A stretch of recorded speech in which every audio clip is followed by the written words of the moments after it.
Hello guys and welcome back to the channel. In this video, I'm going to show you how you can launch free app on App Store. So let's get started.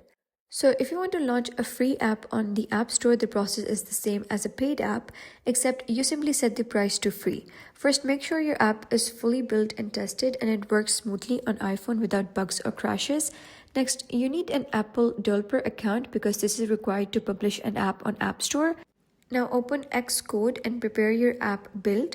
Make sure all app details like name, version, and bundle ID are correctly set. And after that, you're going to upload your app to App Store Connect through Xcode.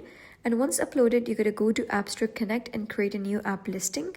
And now upload your app screenshots and choose a clean app icon that represents your app clearly. In the pricing section, simply select free as your pricing option. This means users can download your app without paying anything. And then you're going to submit your app for review. Apple will check it for quality and safety before publishing it.